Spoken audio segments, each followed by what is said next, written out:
Yeah, I had a couple questions and comments also. You know, Obama wants to prove he's patriotic. I think if this is top of the administration, I think he is doing it as an election trick to show that he's more patriotic than Republicans are in terms of repressing anybody who isn't for big business, blah, blah, blah. Is there any way to deal with that on a constitutional basis where you attack back? You mentioned offensive. Can you take legal action against these for harassment of your political rights or anything like that? And one final thing is on the Minneapolis 7 or whatever they were who were involved in 2008, they were brought up on terrorism. I think they're still up for something on terrorism. Are they being charged or anything in this at all, or sort of tied in? On the last question, I heard that 3 of them had their charges dropped and 5 are still being prosecuted. But the 3 is a victory, you know. We'll take that, but then we'll go get the other 5. But we haven't seen any direct connection, except that, you know, it's kind of the similar process. And yeah, I wanted to say about Eric Holder, the U.S. Attorney General. There's an interesting thing that he did, which is he let Chiquita Banana off the hook. Chiquita Banana in Colombia, they spent millions of dollars on death squads.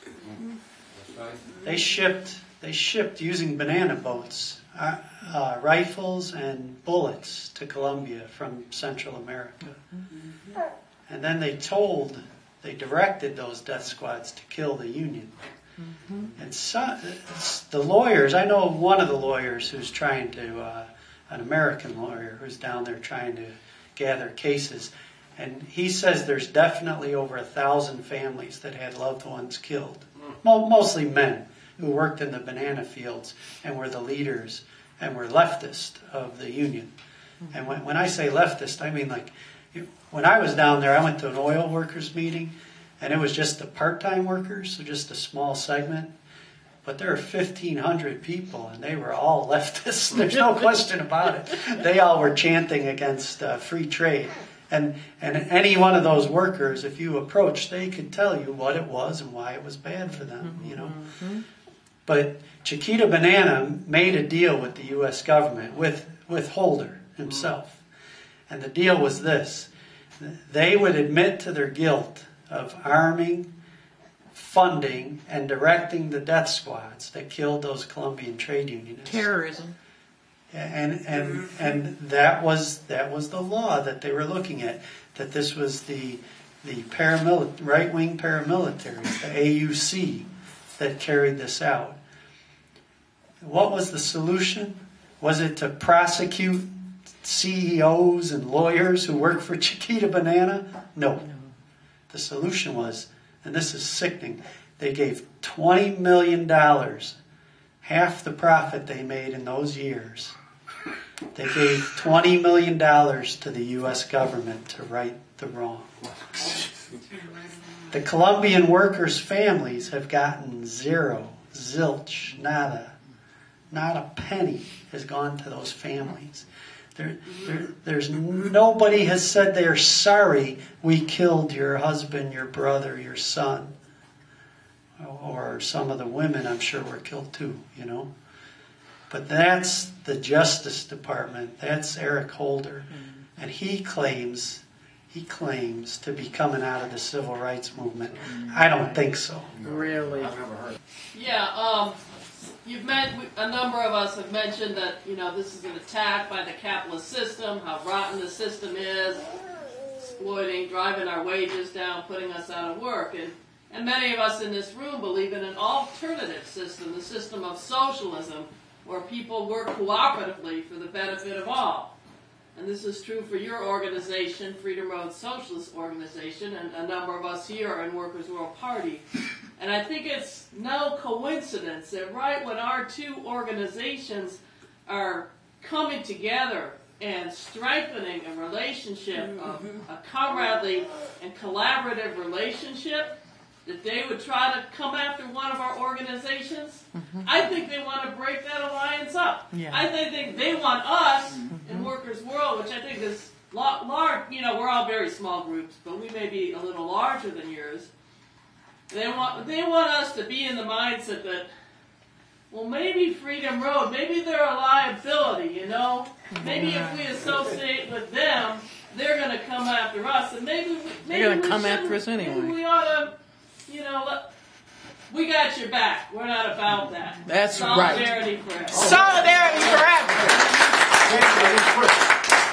Yeah, real quickly, if you watch TV, you just can't believe the FBI or the police would do such things. Yeah, right. Watch all every show on TV, from The CSIs to Law and Order to the Glades, the 187 show, Marshals. There's the U.S. Marshals. I can't even think of what it is. Every show is a cop show. Yep. And they're all doing such nice work and helping people. Saving. Remember how they used to say the cops would help your kids across the street? That's what they were there for.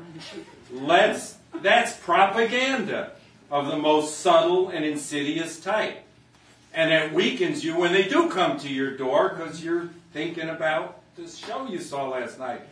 These are the people who hounded Dr. King. That's right. They went after him everywhere. They put spy devices on his telephones. Every hotel room was bugged.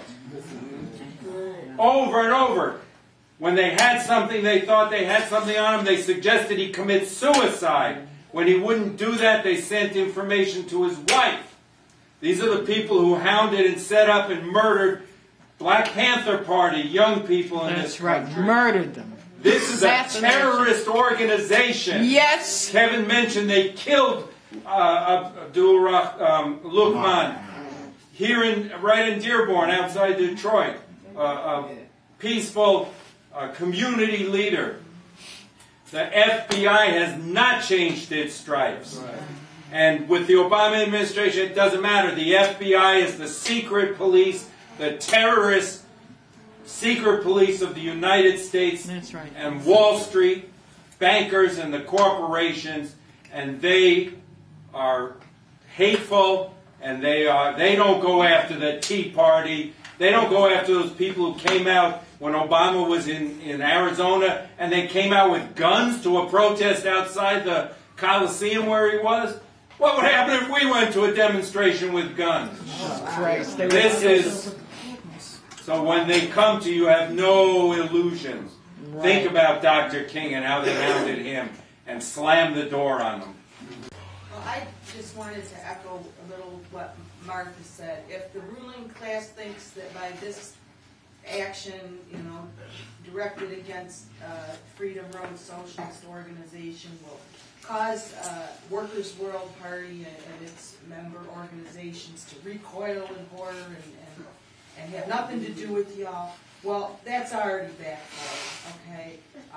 The front page article of Workers' World newspaper that will be distributed by the hundreds, if not the thousands of copies in Washington, D.C. on Saturday.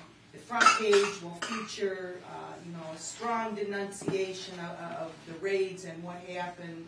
We're already beginning to cover the demonstrations all day tomorrow.